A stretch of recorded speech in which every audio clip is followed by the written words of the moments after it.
estás? Muy buenos días, buenas tardes, buenas noches, independientemente en la hora en que veas esta presentación.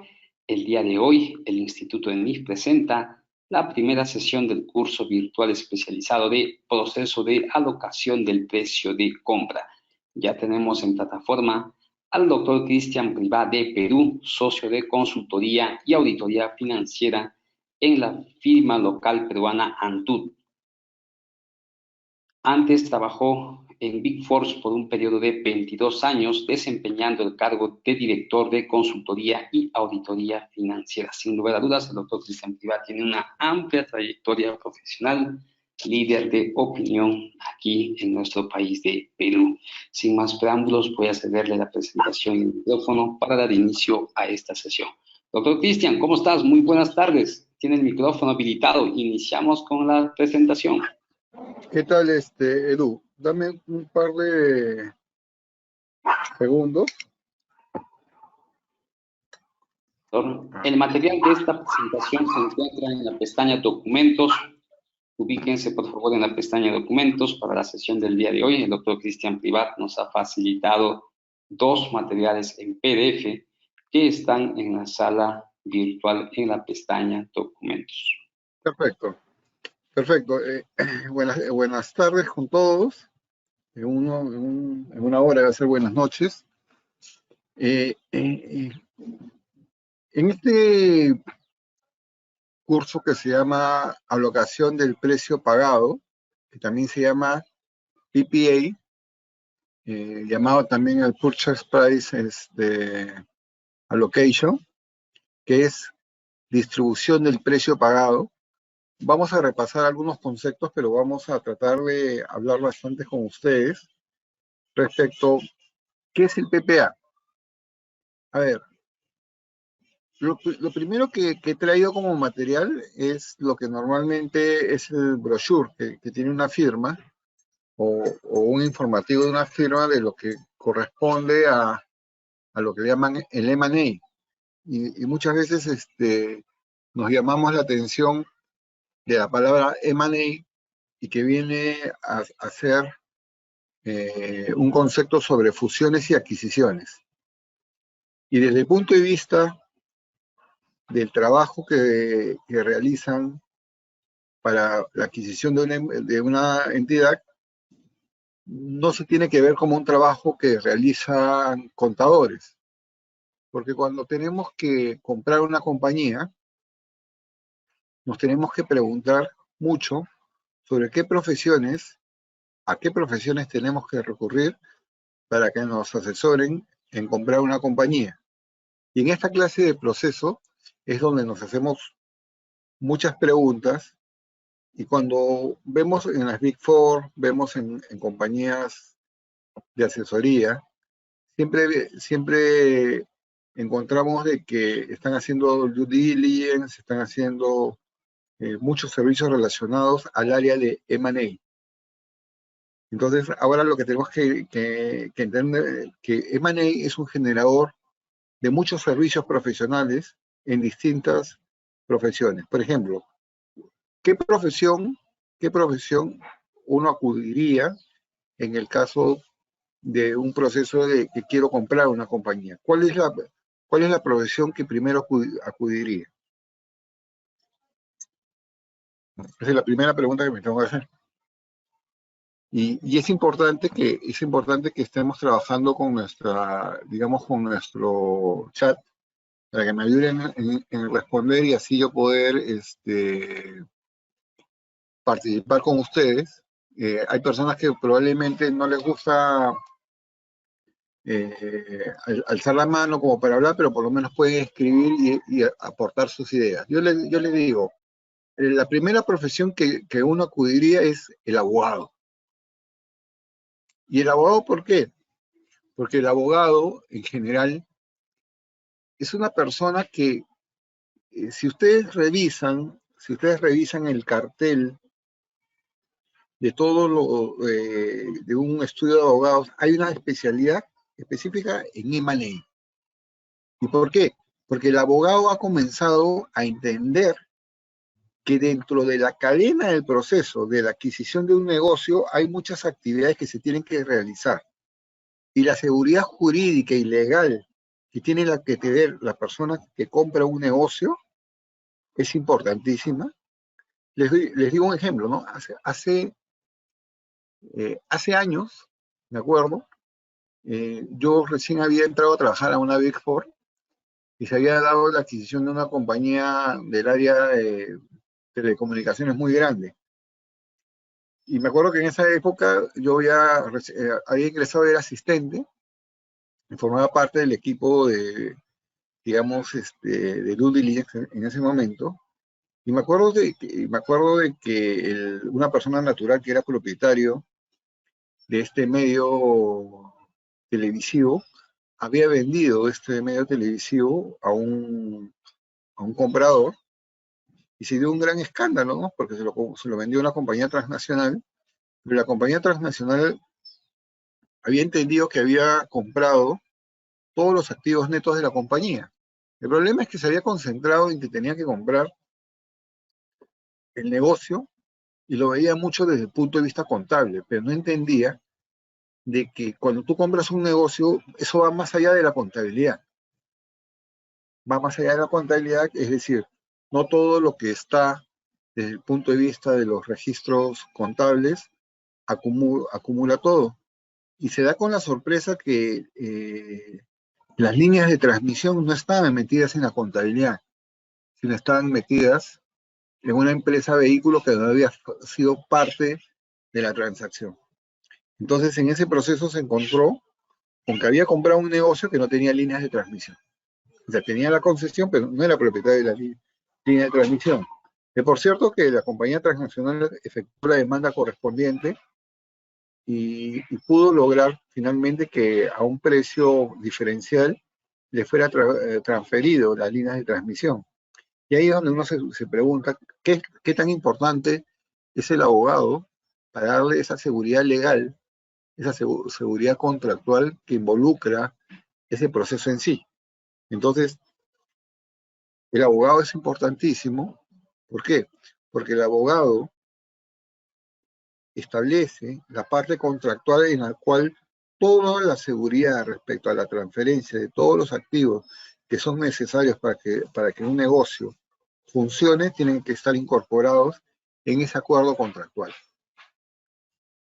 Nosotros vamos a ver alguna cadena que forma parte de este brochure que es importante, pero lo primero es entender eso. O sea, el abogado es un partícipe muy relevante en esta transacción. Ahora, pero digamos que este es un abogado estructurador, este es un abogado especialista en contratos, un abogado especialista en convenir contratos, pero también así como hay este abogado, también hay un abogado tributarista, ¿correcto? Es un abogado tributarista, es un abogado que en todos los países existen años abiertos a fiscalización.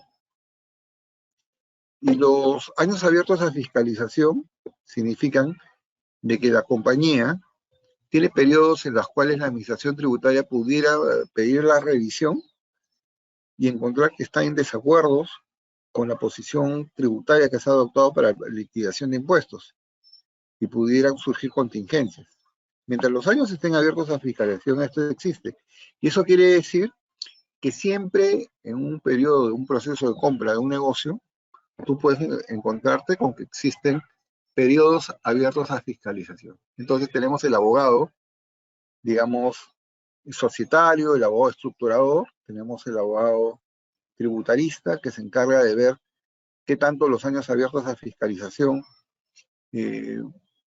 pueden ser permisibles para tener una exposición al riesgo. Es más, yo les comento algo. Imagínense que tú encuentras que la compañía en los años abiertos a fiscalización, que pueden ser 4 o 5 según la jurisdicción, encuentras que existen unas potenciales contingencias. La pregunta es, ¿qué tú harías? ¿Qué es lo que tú tendrías que hacer para protegerte frente a la exposición que ello involucra? Es decir, tienes 10 millones de soles de contingencias tributarias y tú estás comprando un negocio Sin embargo, esas contingencias tributarias aún no se han gatillado en un reclamo, digamos, per se, ya de la administración tributaria que te está acotando, pero existe una exposición.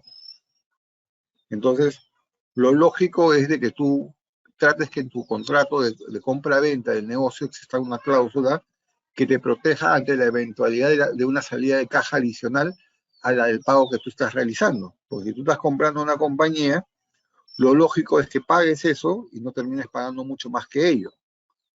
Entonces, interviene el abogado, digamos, tributarista con la finalidad de cuantificar la máxima exposición tributaria de la que puedes tener. ¿A quién acudes más? Al abogado laboralista.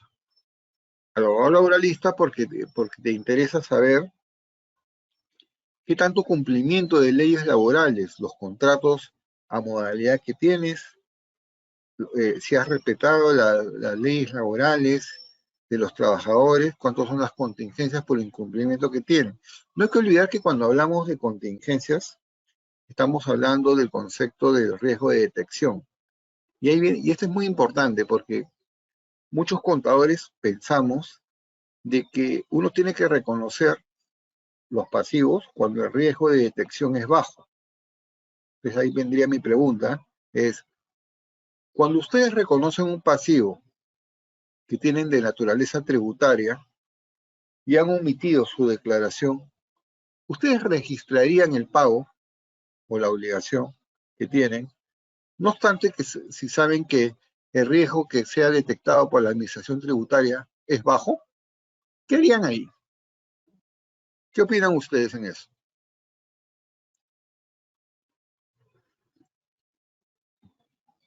¿Qué es lo que piensan? Comentarios.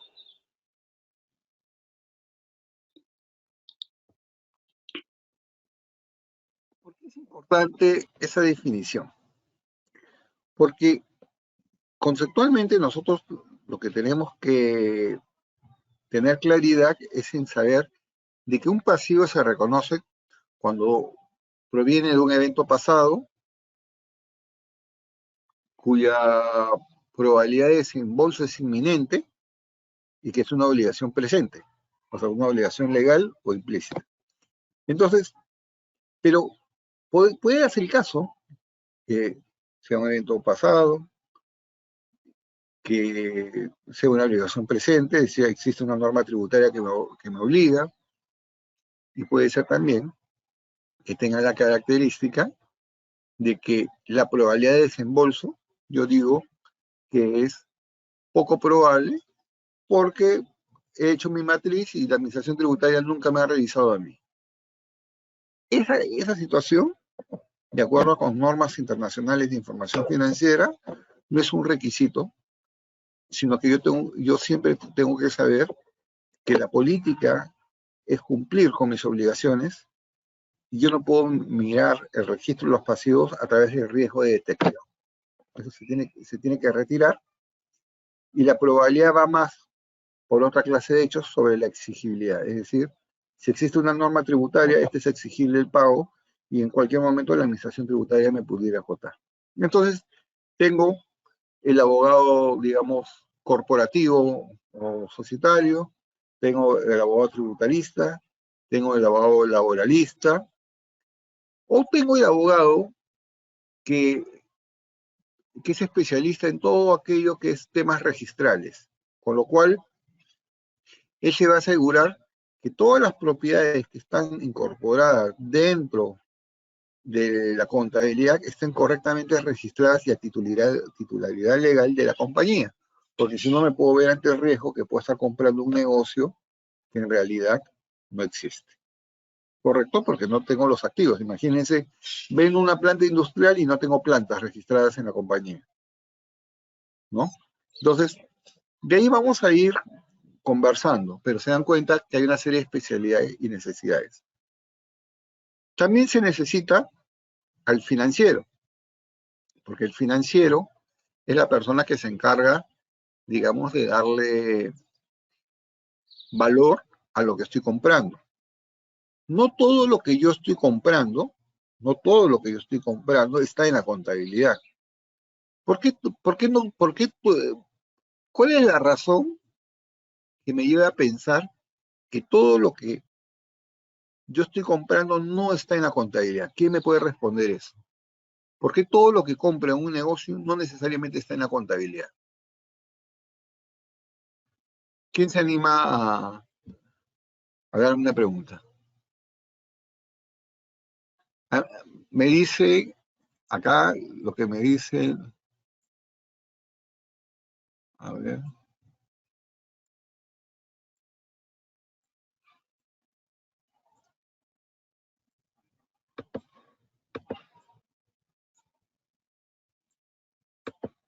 ahí está. Ahora sí los voy a poner acá las preguntas siempre para estar leyendo. Lo primero que me dicen es, el pasivo contingente no debería analizarse de acuerdo con la NIC 37. Ya, ahí vamos a ver. Por ejemplo, la primera, que dice, el pasivo contingente no debería analizarse de acuerdo con la NIC 37, efectivamente. Pero ahí vamos a hacer una diferenciación. O sea, estamos comprando un negocio, primero estamos en la parte introductoria, estamos comprando un negocio, y lo primero que se me viene a la cabeza es de que tengo que estar seguro si no existen pasivos que deba registrar. Hay que diferenciar entre NIC 37 y lo que es el reconocimiento de un pasivo como un instrumento financiero. La NIC 37 es una norma que parte del hecho de que tú tienes que evaluar ciertos sucesos que han acontecido y ver qué clase de obligación tienen que pueden gatillar su registro contable. Si la probabilidad de ocurrencia del hecho es remota, yo no puedo revelar eso en notas. Si la probabilidad de ocurrencia de este hecho es posible, lo puedo revelar. Pero en una adquisición es tan inminente que tengo que analizar las probabilidades que ciertos pasivos de naturaleza posible pudieran ser cuantificados en la medida que aplicando una metodología de cuantificación pudiera determinar algunos pasivos, pero cuando yo ya reconozco un pasivo deja de ser contingente, porque el contingente no se registra. Lo que se registra casualmente es la obligación y es el pasivo. Ahora, la NIC 37 es una norma que también te habla de todo lo que son activos contingentes. Y yo les voy a dar un ejemplo de un activo contingente. En el Perú existen existen ciertas, digamos, ¿cómo explicarle? Ciertos niveles legales por donde pasa la evaluación de un suceso de evaluación tributaria. Pero desde el momento que se acota o se emite la resolución y va a una reclamación, la instancia final tributariamente es el Tribunal Fiscal.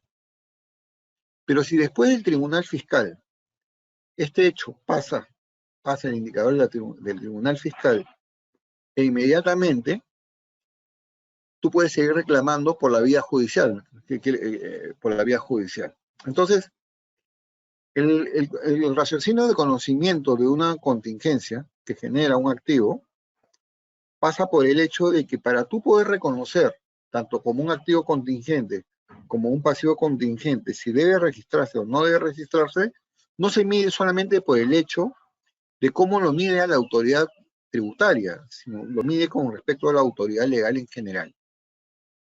Y así tiene que verse, en general, de cómo funciona la autoridad legal para evaluación. Y la autoridad legal no solamente la autoridad tributaria. Entonces, tomando en caso esto, yo estoy comprando una compañía y esta compañía, en el momento previo de la compra, recibió una resolución de la administración tributaria en donde le decía, págame 20 millones de soles porque si no te voy a embargar. Y esto porque una vez que se emitió la resolución del Tribunal Fiscal, ellos no presentaron a tiempo el proceso de reclamación y sencillamente no tenían otra cosa que pagar o si no iban a ser embargados. Sin embargo, ellos, cuando analizaron esta situación, se dieron con en cuenta el caso de que era injusto la cotación, porque la cotación correspondía a un embargo por una obligación legal que la Administración Tributaria considera que le asistía a la razón. Sin embargo, la compañía había analizado que desde el punto de vista legal, yéndose a otra instancia, en una Corte Suprema, iba a ser favorable a ellos. Entonces, la primera pregunta que uno se hace es, esta reclamación que tú estás haciendo, porque tú ya pagaste los 20 millones de soles que te exigía la Administración Tributaria, ¿es una cuenta por cobrar? ¿Correcto? ¿Es una cuenta por cobrar? ¿Es un activo contingente? ¿Cuál es la norma que lo regula? ¿Lo regula la NIC 37? ¿Cómo debo tratar esa clase de situaciones? Entonces, cuando yo estoy en un proceso de compra de compañías, yo tengo que ser tener como un periscopio para ver todas las transacciones contables que se generan y poder darle el tratamiento contable, porque cuando yo compro una entidad, compro la compañía con todo el conjunto de activos y pasivos que posee. Sin embargo, cuando hablo del conjunto de activos y pasivos que posee, nos encontramos también con el hecho de que existen muchos activos que pueden estar erróneamente contabilizados o no contabilizados. Y ahorita voy a ver un caso. Esta compañía, los 20 millones, los contabilizó como gasto. La pregunta que nos vamos a hacer es, si tú sabías que esa cotación de la Administración Tributaria, cuando tú te vayas a una instancia superior, lo ibas a recuperar, tenías que reconocerlo como gasto o como cuenta por cobrar. Lo primero que tienes que determinar es que para que sea un activo contingente, el reconocimiento se revela. Y para que un activo contingente lo reconozcas como cuenta por cobrar, la certeza que tú tienes que obtener producto de este activo es mucho mayor que la que inclusive tuvieras para el reconocimiento de un pasivo. Esto quiere decir que tú tienes que reconocer la cuenta por cobrar cuando es altamente probable que vas a ganar. Si nosotros quisiéramos ponderar qué porcentaje tienen las contingencias, nosotros diríamos que una contingencia remota tiene entre el 0% de probabilidad y el 15 y el 20%. Una posible puede estar entre el 20% y el 50%, y una probable está entre más del 50% hasta, digamos, el 90 y tantos por ciento. Pero yo no puedo decir que un activo contingente pasa a ser reconocido como un activo, es decir, deja de ser contingente con un 50 o un 60%. Entonces, tiene que ser una certeza del 90%. Entonces, para mí, el hecho que yo ya esté reconociendo una cuenta por cobrar por el pago que le he hecho a la Administración Tributaria, me saca de la NIC 37 de activos y pasivos contingentes. Porque en el momento que yo ya reconozco una cuenta por cobrar, me salí.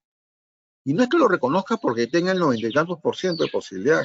Lo reconozco porque tengo un derecho por cobrar que evidentemente lo tengo que analizar desde la perspectiva de un instrumento financiero. O sea, ya no lo analizo de acuerdo con la NIC 37, sino ya lo analizo. O sea, yo no voy a decir, he contabilizado la cuenta por cobrar porque es probable, ya claro, es probable su reconocimiento, pero ese activo que estoy reconociendo lo tengo que reconocer tomando en consideración la probabilidad que tengo yo, y subsecuentemente lo voy a analizar por deterioro, tal y cual el criterio de la pérdida esperada de la cuenta por cobrar. Si yo producto de la pérdida esperada sé porque el juzgado me ha dicho de que no me asiste la razón, inmediatamente lo voy a castigar. Pero si yo tengo esta cuenta por cobrar y evidentemente he hecho toda la trazabilidad hasta la última instancia legal y sé que voy a ganar, yo mantengo mi derecho como cuenta por cobrar. ¿Correcto? Entonces, este es un punto, porque a veces confundimos y pensamos que reconocer una cuenta por cobrar en un activo contingente que cambió su valoración y es altamente probable su recuperación, lo reconozco como activo, pienso que sigue siendo NIC 37 y no es así. Simplemente, al ya no cumplir los criterios de ser un activo contingente, pasa a ser reconocido como un activo. Y en el caso del pasivo, es, la exigencia es un poco menor, porque basta que sea probable para que tú ya reconozcas un pasivo. Correcto. Entonces, esa es una clase de situación. Entonces, cuando me dicen, el pasivo contingente no debería analizarse de acuerdo a la NIC 37, sí, cuando es contingente. Pero cuando deja de ser contingente, yo lo tengo que sacar de mi análisis de NIC 37 y ya lo trato como un instrumento financiero porque pasa a ser una obligación. ¿Correcto? Ahora, ¿qué clase de activos no están metidos en la contabilidad y yo los compro? Por ejemplo, cuando yo compro un negocio, yo me doy cuenta que puedo estar comprando, un ejemplo, vamos a ver, compro una compañía que se dedica a la fabricación de material quirúrgico. Y esta es una compañía que ha estado muchos años en el mercado. Cuando la compañía se constituyó, tenía una marca que no era conocida en el medio, pero hoy en día está entre las 3 primeras del mercado. ¿Cuáles son los activos que yo pienso que podría tener esta compañía, pero que no están en la contabilidad? Lo primero es la marca. La gente asocia esa marca de material quirúrgico porque han pasado los años y han ganado un posicionamiento en el mercado. Sin embargo, como la norma que es la NIC 38 no te permite reconocer activos intangibles generados internamente, entonces en el momento inicial las compañías no contabilizan eso. Sin embargo, el único momento en el cual tú puedes reconocer un activo intangible en su momento inicial es cuando yo lo compro, cuando compro un negocio. Porque cuando compro un negocio, yo pago más, porque no solamente pago lo que está en la contabilidad, sino pago aquello que no es en la contabilidad, pero que es de propiedad de la compañía. Aparentemente la marca no está, pero si tú lo ves, la compañía lo tiene registrado. Sí es un activo, porque estoy comprando y legalmente la compañía es propietaria de esa marca, pero esa marca, yo indirectamente cuando fijo un precio, estoy pagando por esa marca. Entonces, digamos que tengo un intangible que se llama marca y que lo tengo que valorar.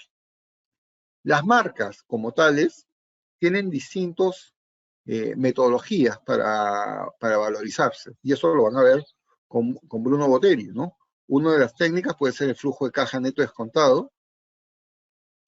La otra metodología que también se usa, que también se utiliza en algunas marcas, es el relief from royalty, que no es otra cosa que determinar cuánto es el margen de contribución que en el mercado se le da a un tercero por ceder el uso de su marca y se valoriza.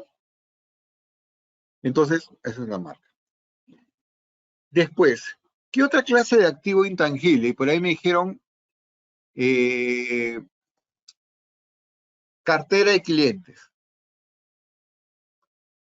¿Por qué la cartera de clientes? ¿Por qué mi cartera de clientes?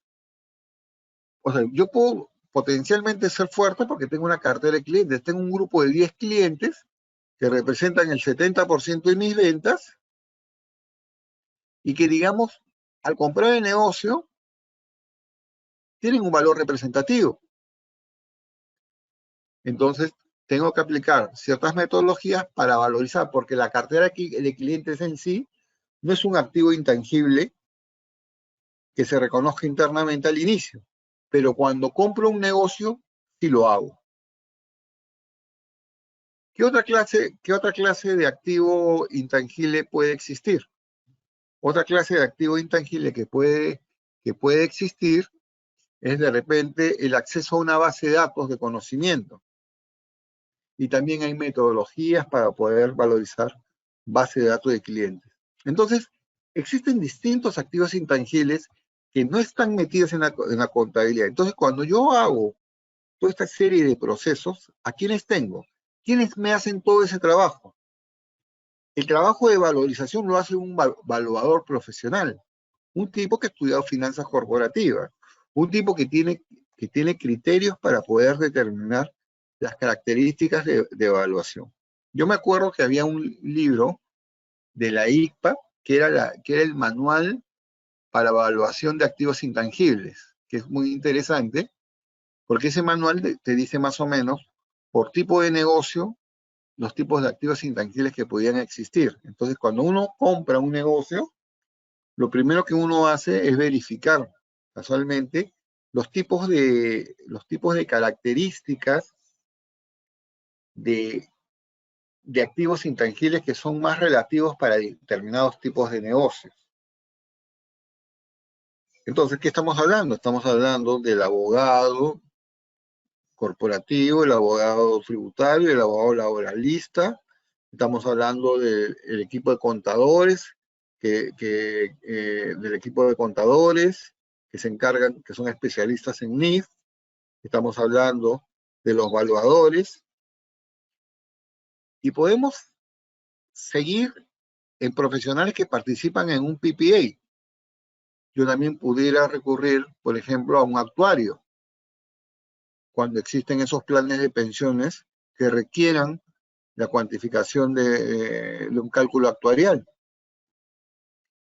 De ahí yo pudiera recurrir, así como recurro a un actuario, pudiera recurrir a muchas carreras profesionales vinculadas que ayudan al que hace el PPA para cuantificar. Entonces,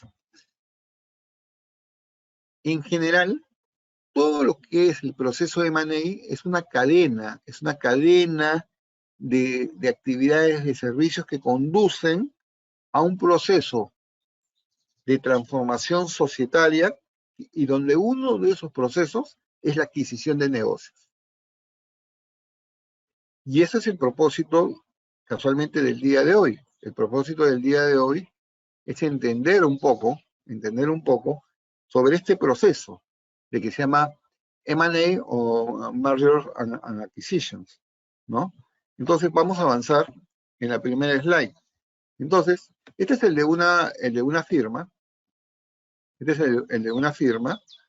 Y podemos ver cuáles son las tendencias y evolución del M&A en general. ¿Cuál es la propuesta de valor? ¿Por qué se realiza un M&A? ¿Cómo es el proceso? ¿Cómo se ayudan a los clientes? Entonces vamos a avanzar un poco y vamos a leer cuáles son las tendencias del sector. Entonces, esta es una información que nosotros habíamos sacado del mercado y es una información del Banco Mundial y se llama ¿cuál es el impacto en la economía mundial y en el M&A?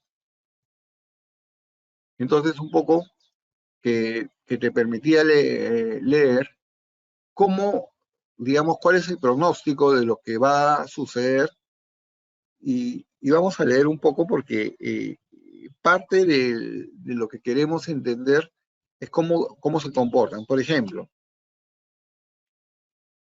mientras que en el Perú, en el año 2019, antes del COVID, teníamos un impacto de variación porcentual de crecimiento en el PBI del 2.2%, y Perú es un país de grado de inversión, por ejemplo, y Argentina tenía menos 2.2%, México tenía menos 0.3%, Brasil tenía 1.1%, y a pesar que Perú tenía este grado de indicador, hay países que tenían mucho mayor crecimiento sostenido por ser líderes mundiales como China, 6.1%, India 4.2%, en promedio el Asia emergente era 5.9%, y Europa era 2.2%, Estados Unidos tenía 2.3%, pero la lectura que se da de esto no es igual siempre, porque no necesariamente quiere decir que los países que tienen más PBI necesariamente son los que están mejor, porque imagínense, Perú está con 2.2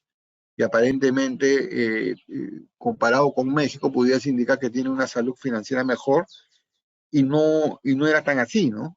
O sea, México es un país que tiene mucho mayor capacidad de respaldo financiero y el mismo Brasil. Sin embargo, dentro de la estructura que tienen, algunos países se han llevado desde el punto de vista de su caja fiscal adecuadamente. Sin embargo, en el año 2020, ya cuando apareció todo este tema de la crisis del COVID, comenzó a darse unos pronósticos de decrecimiento. Tal es la caída, por ejemplo, en el caso del Perú, yo soy peruano, la caída era del 12%, un indicador, y se pronostica que para el año 2021, que ya estamos, un índice del 7%. Por supuesto que estos pronósticos no se cumplen, a pesar que el Banco Mundial los haya pronosticado, porque hubo un rebrote y en ese momento no se conocía sobre la segunda ola del COVID, ¿no? La pandemia mundial que está afectando tanto. Y habían caídas a países como Argentina, México, Brasil, y economías que han sabido mantenerse. Imagínense China, que es un país que ha sabido mantenerse a flote y en época de crisis tuvo un PBI positivo. Y los países más sólidos, como Estados Unidos, han encontrado una fortaleza en una época de crisis y se proyecta que van a tener un boom en el año 2021, sobre todo que ha habido un cambio en el sillón presidencial en Estados Unidos que les va a permitir casualmente apalancarse. Pero cuando hablamos de este tema de M&A, siempre nos encontramos con algo, ¿no? ¿Cuándo es el momento de comprar? Y siempre en una crisis es un buen momento para la quiebra, pero también es un buen momento para la compra. Entonces, cuando hay digamos, empresas grandes, corporativas, que antes hubieran querido comprar negocios, y esos negocios que hubieran querido comprar hubieran tenido indicadores de Big Data muy positivos. Yo me encuentro en la época de COVID con negocios que se han mermado, pero todavía ocupan una parte importante en el mercado. Entonces, para el M&A o para el proceso de adquisición de negocios, es muy buena época las épocas de crisis. Y si bien es cierto, no se ha dado en toda la magnitud, se puede prever que en el año 2021 va a haber una ola de adquisiciones muy, pero muy, muy significativa. Situación que va a conllevar, casualmente, a que estas tendencias de crecimiento se den considerablemente a través de la compra de negocios. Y este es un cuadro que refleja un poco eso, ¿no? Aquellos países, cómo está su comportamiento de estos países y cómo se va a dar la evolución. En el cuadro que señala acá se dice que en el 2020 hubieron 38 M&A y en el año 2019 hubieron 167 M&A. O sea, cuando dicen M&A, se refieren a la cantidad de adquisiciones que hubieron. Entonces, ¿cuáles son las situaciones que han originado esta contracción? ¿Por qué los procesos de adquisición de negocios han, digamos, disminuido tanto? A pesar que lo que yo estoy diciendo que a veces en época de crisis es un momento para compras, pero de todas maneras,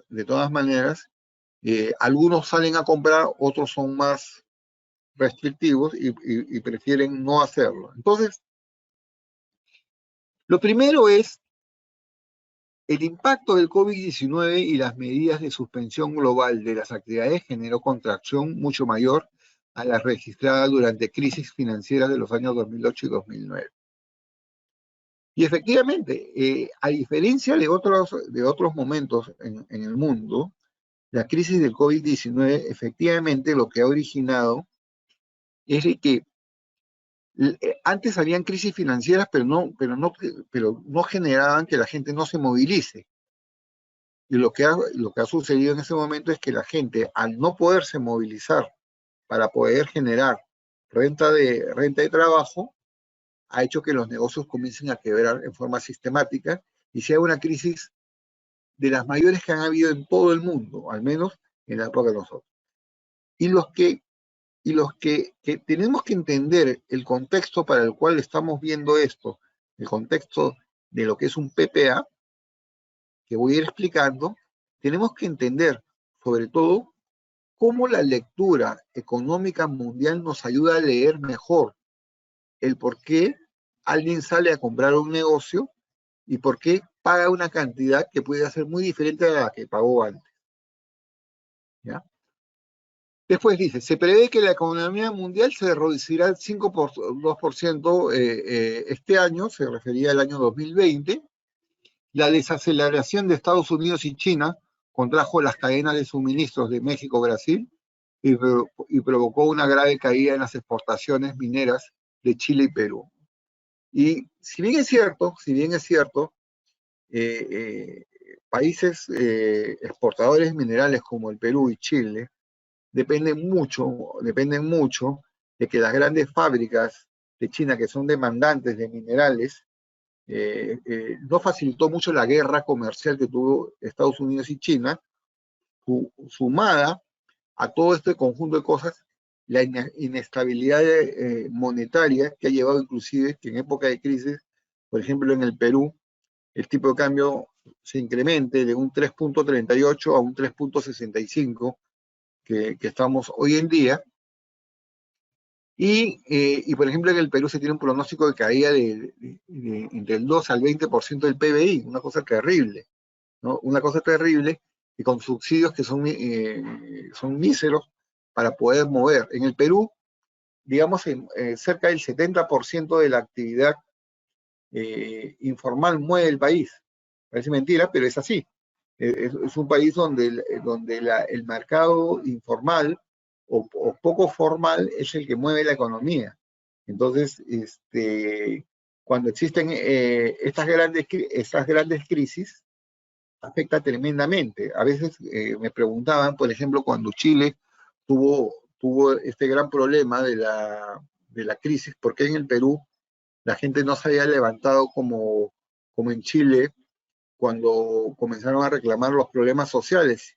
Y era porque, de alguna manera, al tener una estructura, y cada país tiene una estructura distinta, donde la gente tiene trabajos que no son, que son independientes, la gente tiene que trabajar, no tiene tiempo mucho para ese tema de reclamos, paralización, salvo situaciones.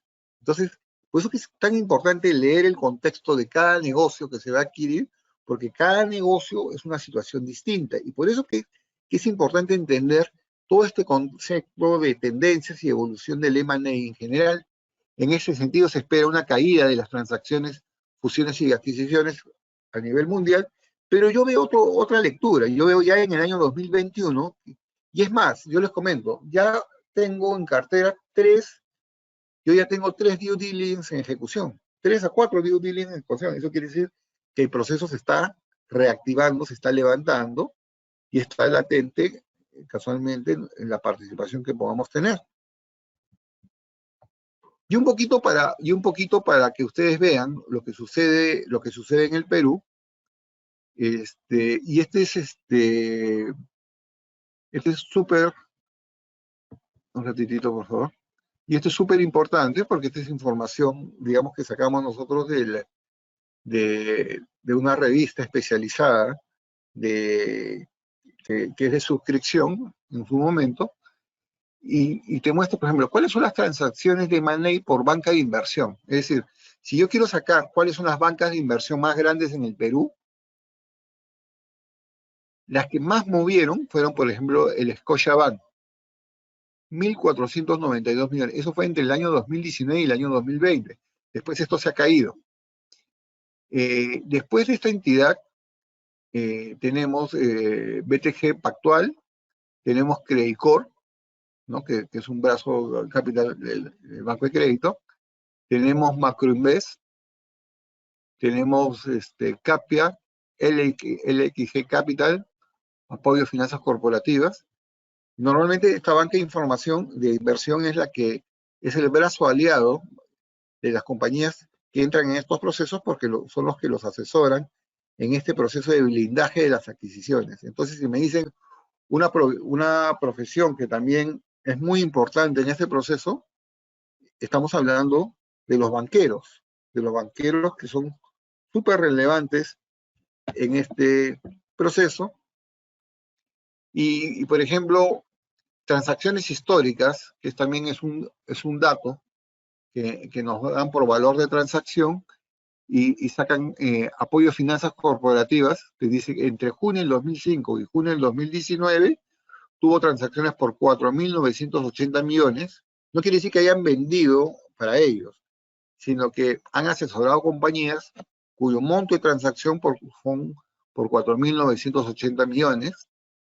LX Capital ha generado transacciones y es importante ver, porque mientras acá estamos tomando la lectura entre el año 2019 y 2020 y estamos viendo que hay 6 transacciones de LXG Capital que sumaron 339 millones de dólares, acá estamos hablando por un periplo más grande que cubre ya cerca de 5 o 6 años y donde vemos quiénes son las compañías que más mueven estos procesos, y entre ellos está el Scotiabank, Apoyo Finanzas Corporativas, tenemos LXG Capital, tenemos BTG Pactual y NBA Lazard, ¿no?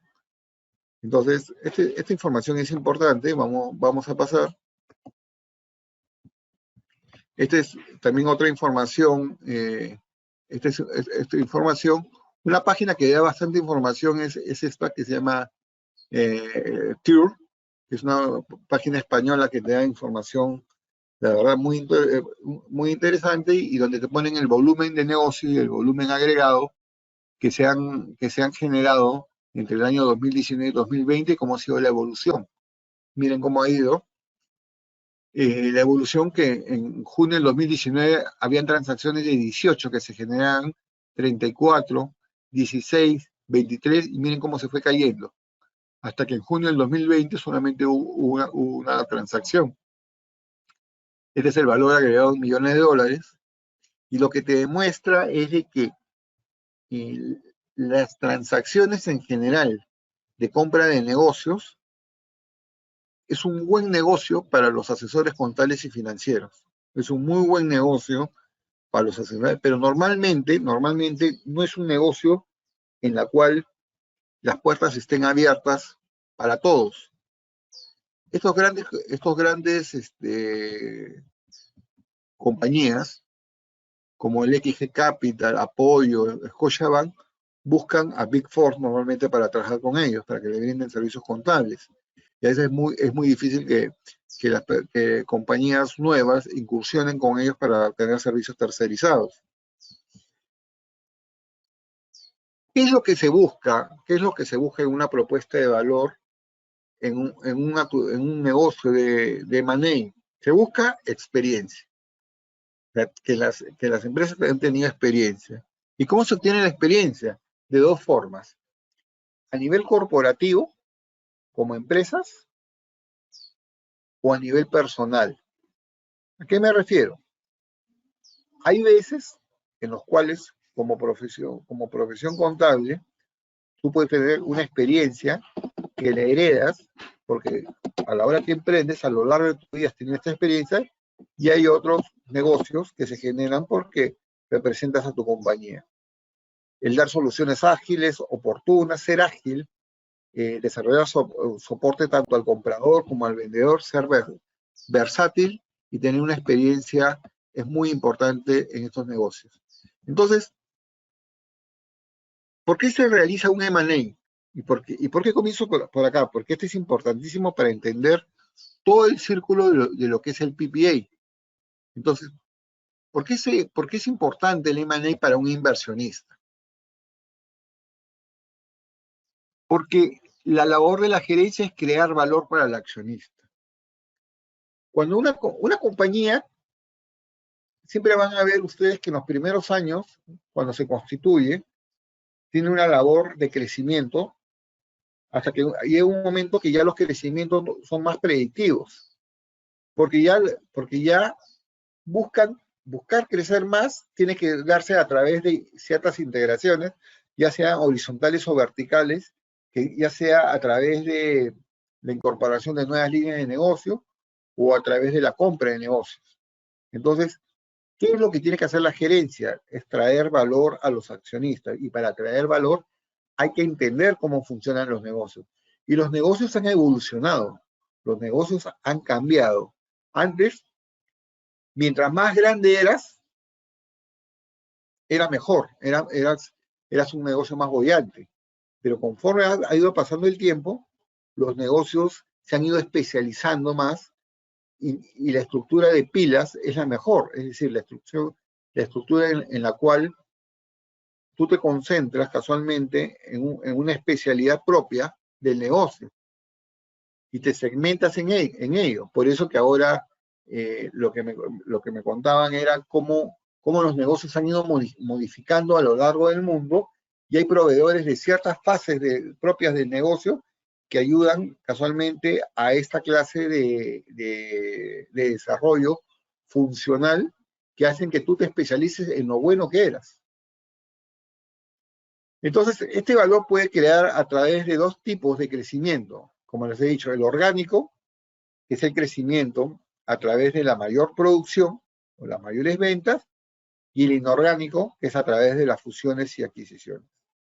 Y ahí es donde nos estamos metiendo, en entender cómo es el proceso de las fusiones y adquisiciones, que son las que alimentan el hecho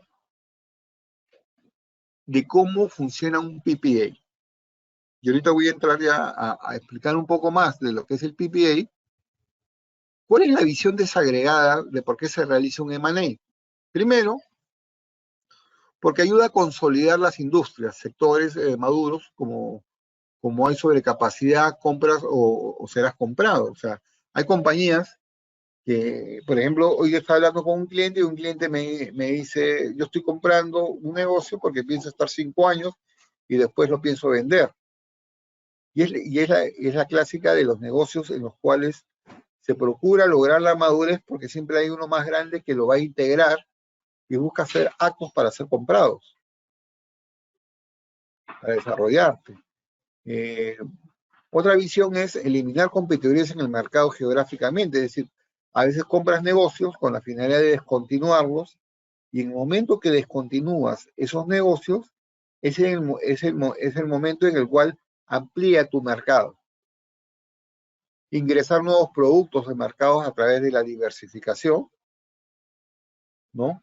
La integración a través de la investigación y desarrollo, explotar una oportunidad en el mercado, producto de una sucesión. Entonces, hay distintas formas en las cuales estos procesos de M&A se generan. Y esta cadena es el proceso donde nosotros ya estamos decantando en lo que nos interesa. Lo que nos interesa es entender en sí el proceso de lo que involucra un M&A como proceso de adquisición del negocio. Y lo más importante es definir cuál es tu estrategia. A veces el error más común en los negocios es que yo procuro del contador, es que yo procuro estudiar o yo procuro tener un negocio sin estrategia al inicio. O sea, no sé a dónde voy. Lo único que sé es que tengo que brindar servicios. Entonces, lo primero que tengo que entender es que si yo quiero dar un servicio que tiene que ver con algo ligado a adquisición de negocios, tengo que entender el mundo empresarial a nivel de las clases de estrategia de negocios. Y hoy las clases de estrategias de negocios están ligadas a conceptos de innovación. Yo me acuerdo que en Coursera había un curso en español de la Universidad de Virginia, creo, que es un curso de innovación, pero es un curso de innovación que parecía un curso de M&A, porque te contaba cómo los negocios estaban modificándose a lo largo del mundo y cómo definían distintas estrategias. Y cuando hablaba de estrategias era decir, ¿cómo yo puedo saber qué es lo que, por qué compro un negocio o cómo eso se visualiza en general si no entiendo la estrategia en sí del negocio que ha sido comprado.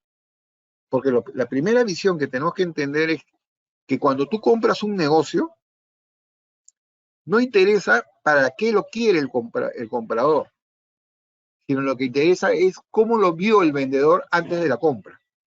Ese es el truco del PPA. No es ver lo que quiere el comprador hacer con eso, porque si tú quisieras saber lo que quiere hacer el comprador, probablemente no valga nada como negocio porque lo quiere desintegrar. Lo que te interesa es saber lo que para ti representa como negocio en ese momento exacto en el cual, en el punto exacto, cómo ha estado manejando la compañía, desde el punto de vista del que está vendiendo el negocio, cómo está su compañía.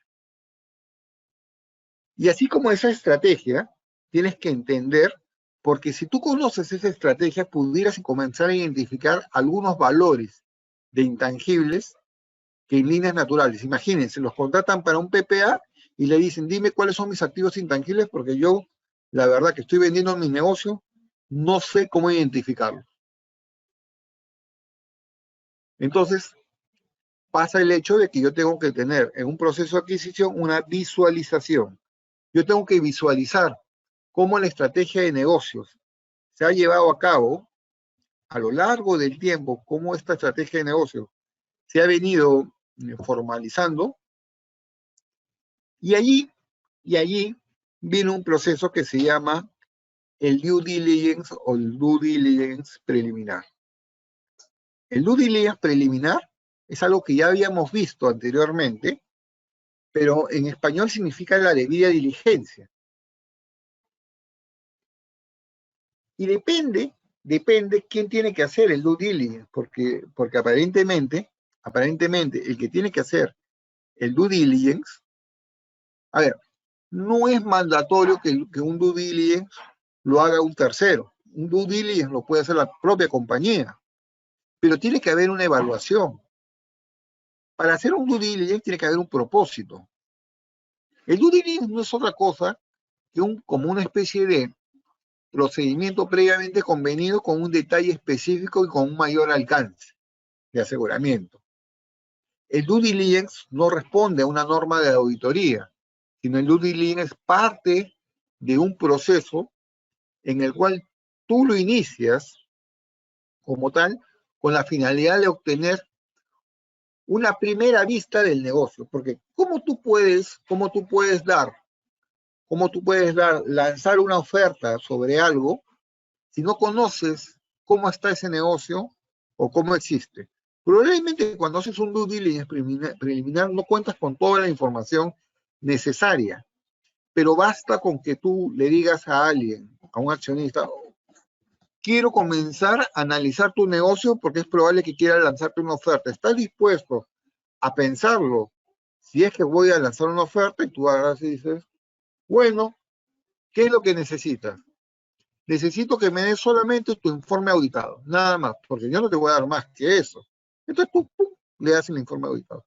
Y esta persona comienza a analizar ratios financieros, el EBITDA, la calidad del EBITDA, comienza a analizar una serie de cosas necesarias, y porque el due diligence te permite abarcar distintos temas. Por ejemplo, si ustedes son alguien que quiere comprar un negocio, ¿qué le pedirían a la...